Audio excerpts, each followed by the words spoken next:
Both teams look good on the offensive side in the first half. Will it carry over? We're about to find out. Second half is underway. DeJounte Wester now to return it. And he's brought down right at the 25-yard line. The Ravens offense ready to get going again. They'll have it first in this third quarter. Greg, when you step back and look at this AFC North, Baltimore and Pittsburgh, their rivalry now really for a couple of decades has in so many ways defined this division, and they set the tone for everything that happens when you are in an AFC North game. And you talk about divisions having identities, they have their culture. Really at the top, Baltimore and Pittsburgh kind of want to play a similar style game, strong on defense, great run game. Obviously, Baltimore adds the extra element with Lamar Jackson. To me, the fascinating team, though, is what kind of jump can we expect, Mike, from the Cincinnati Bengals? I agree with you because if you think about the toughness and the physicality, Cincinnati can put up points in an electrifying fashion. And even the 1 year Cleveland was up here at the top of the division, they did that as well. But you come back to that defensive side of the ball, and when I look at these teams, Greg, I just think, man, these are defenses that can stop anybody in the league, and that's where you've got to invest. One of his teammates there to take it back in. These are the opportunities that just kill defensive coordinators. You got the ball loose. You did everything you want. But now you got to recover it. You need better pursuit to the ball, more bodies around the ball carrier. Because when that ball pops out, you've got to be on it. These opportunities don't come around often. And when they do, you got to seize the moment. It's a big one for the Ravens. 45 yards. So not quite first and goal. It's 1st and 10. They're pretty close. From the gun, Jackson. This one complete to Bateman. And he gets to the outside and takes it in. Rashad Bateman. Touchdown, Ravens. 2 touchdowns for him now on the afternoon. Luke now for the extra point. He's got it, and the Ravens have broken the deadlock as they move out to a 21-14 lead. Now, after the touchdown, Luke is back out to kick this one away. Wes Watkins going to bring it back. And it'll be brought down past the 25. Decent field position to start this drive. The Browns offense and Quinshon Judkins making their way back out. And before this drive gets going, I want to take a look at some of the leading contenders in the race to see who might take home the award as the NFL's Offensive Rookie of the Year. At this point, we're going to need 2 hands to count for how many yards he's averaged in this one, Mike. But unfortunately, it just hasn't been enough to overcome the deficit here at this stage of the game.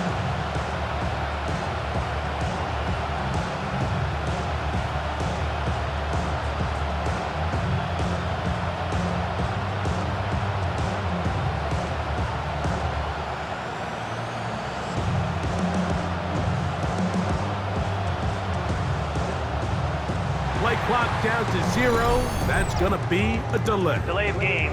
Offense.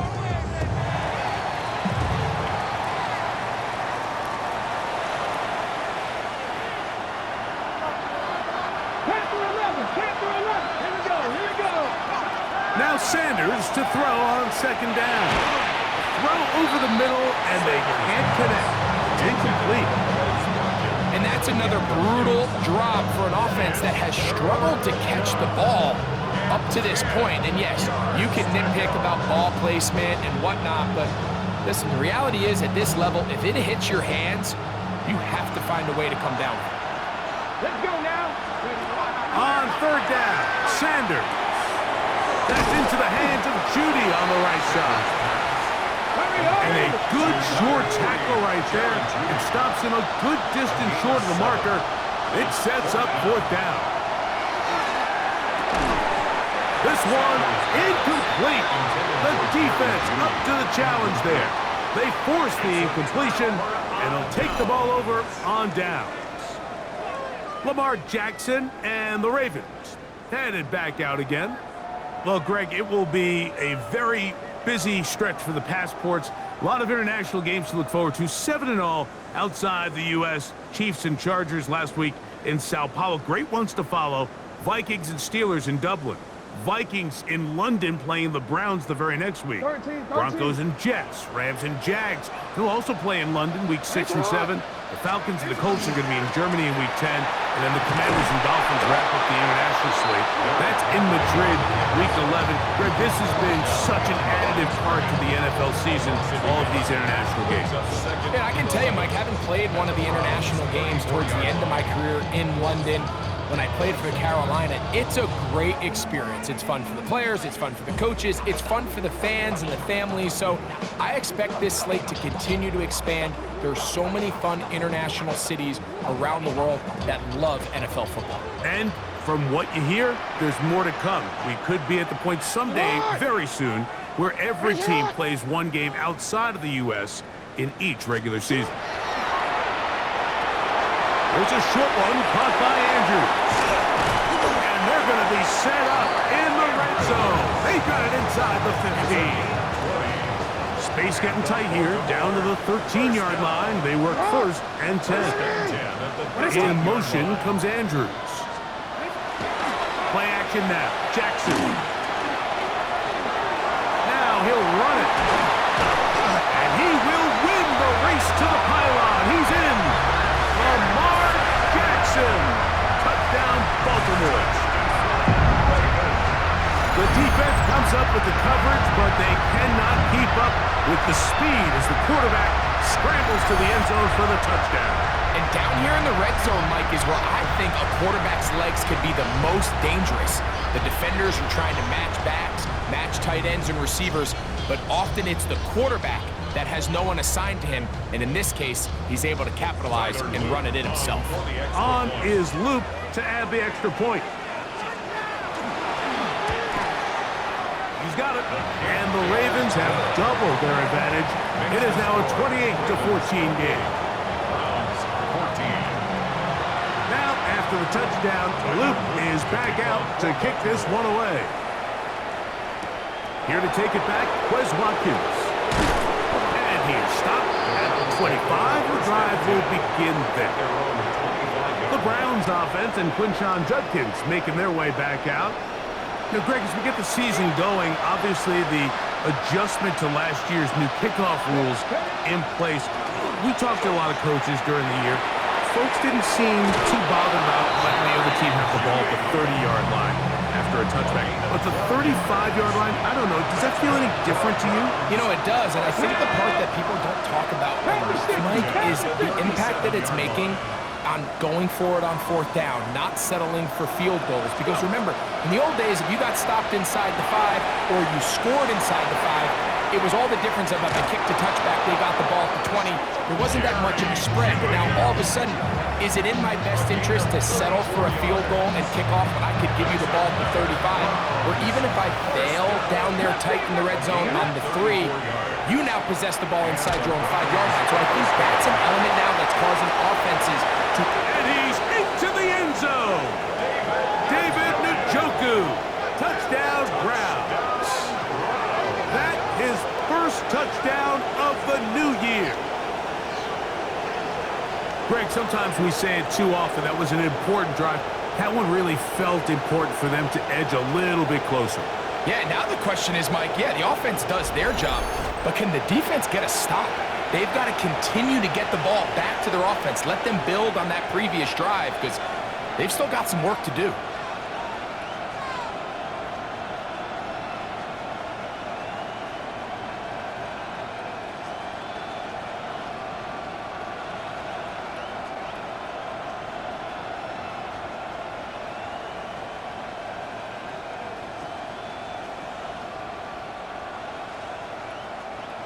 Point after, coming up here. The kick is good. And the Browns are back to within 7. It's 28-21.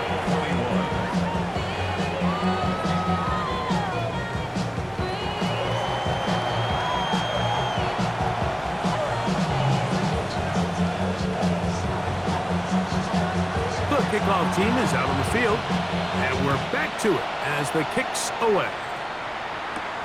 Wester now to return it.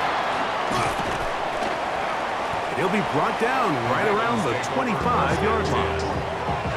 So here's the Baltimore offense getting set for their next drive. Well, Greg, as the season starts, really the season never ends. Think back to the schedule release, the draft has become this multi-day huge event. Green Bay crushed it with all the folks around the stadium in Lambeau, and some big names will be tied to that draft forever. A couple of the rookies that you've watched that are just sticking out in your mind, interested to see how they fit in the league as this season gets going. Obviously, so much attention around the quarterback position. Cam Ward goes number one, and then obviously Shore and all the conversations around that as the draft unfolded. But I think a guy that's going to be fun to watch when you talk about fit, I think you look at Ashton Genty. He gets drafted by Vegas. He's now with the Raiders. Pete Carroll. It kind of has the feel of, is he his Marshawn Lynch? Is he the bell cow back under center, Geno Smith, play action, set up that run game, play good defense? This feels like the early path Pete Carroll took when he took over in Seattle and turned them into a Super Bowl champion. So I'm not saying Genty's Marshawn Lynch, but he certainly feels like that's the fit the Raiders were going for when they took him with their first-round pick. Hey, let me ask you about Travis Hunter. Lamar Jackson, touchdown Ravens. You talk about a quarterback getting things done with his legs.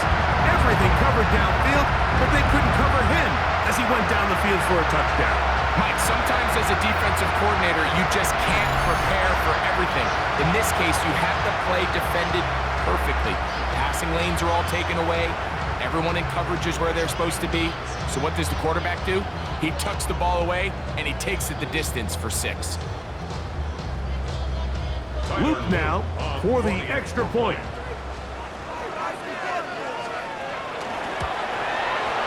He knocks it through, and the Ravens will extend this third-quarter lead.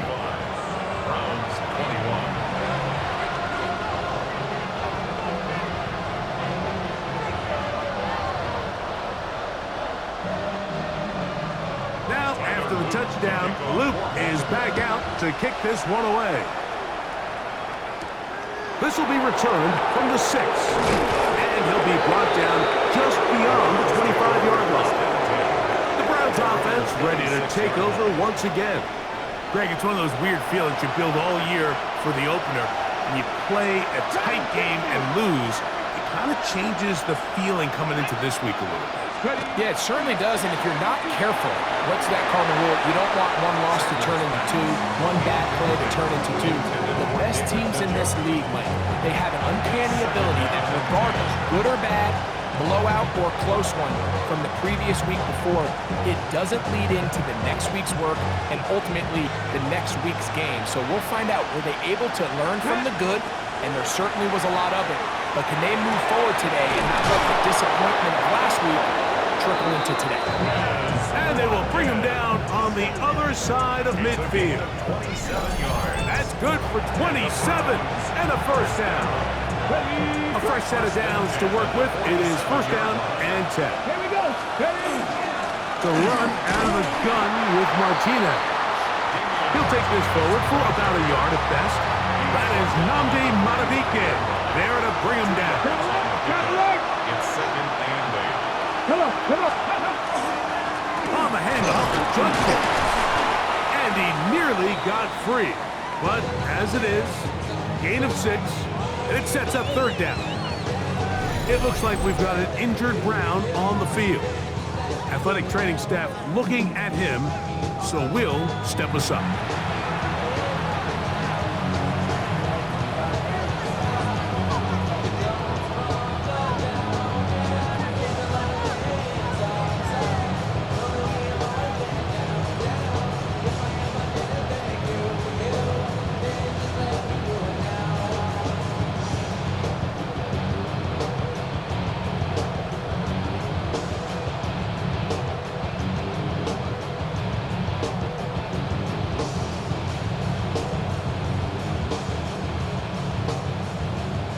Ready? Going to be third. They need 1.